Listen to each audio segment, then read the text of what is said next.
Yes, Kenya. Tamu sana, yes. Very interesting political developments are currently happening in Kenya. Earlier today, a high court in Kakamega locked Didmas Baraza out of Bungoma County.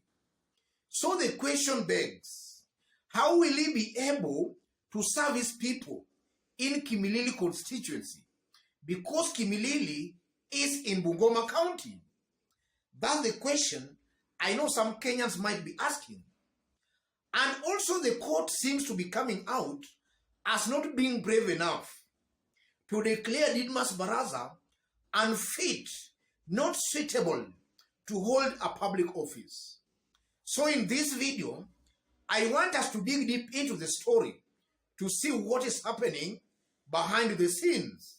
In case you are watching us for the very first time, subscribe, give this video a like. Yes. Some few hours ago, the Star reported this.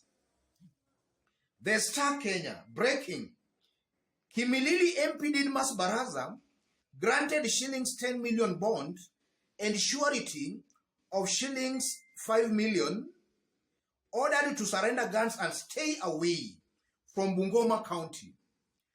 And if you go through that story from another source, being an immediate former MP, an MP-elect, he has influence and sway in Kimilili and the larger Bungoma County where the offense occurred. For the protection of witnesses, their families and friends, he must surrender his guns and passport to DCI within 48 hours, the judge stated. Otieno further ordered that the MP-elect not visit Bungoma until 23 witnesses against him have recorded statements against him. In the period pending the determination of the case, Baraza is also not allowed to contact witnesses, he stated.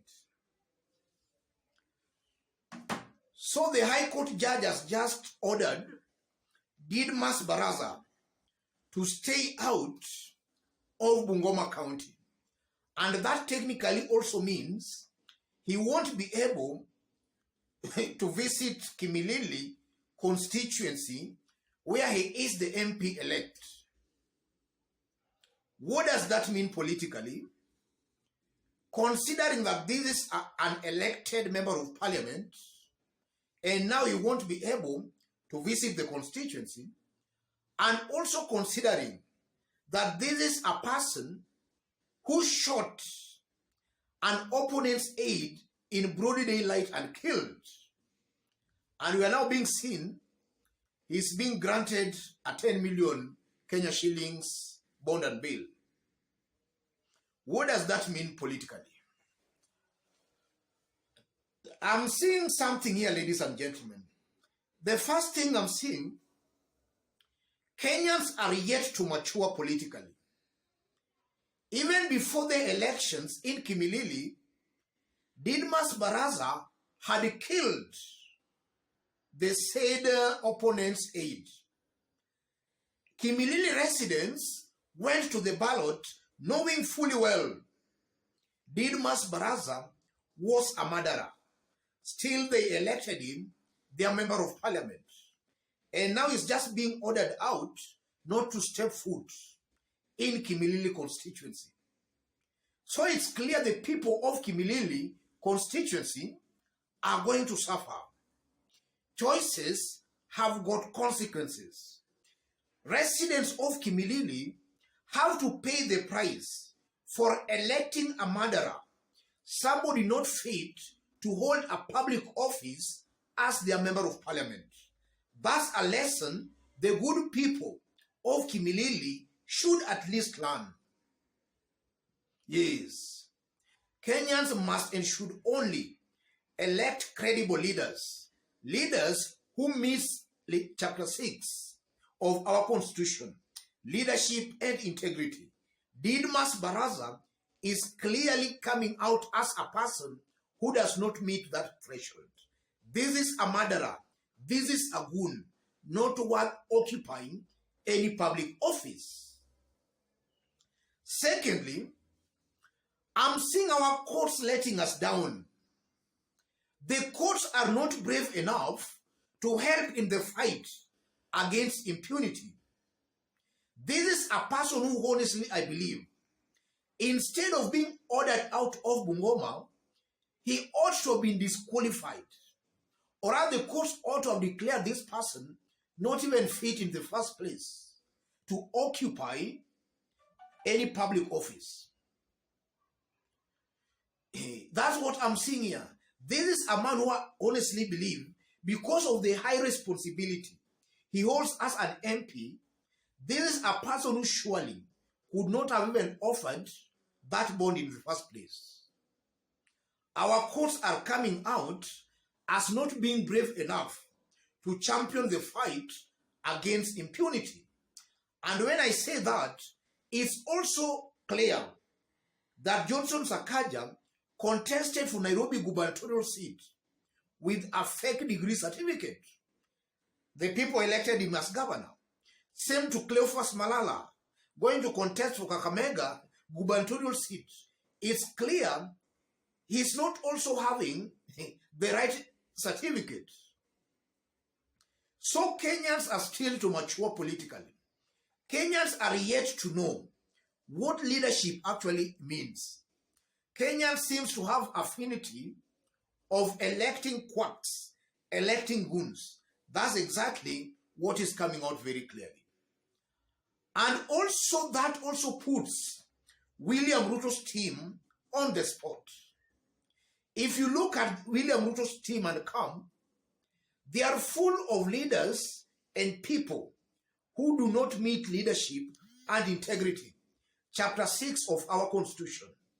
Starting with William Ruto himself, his running mate, Deputy Rigathi Gachagua, and quite a number in that group.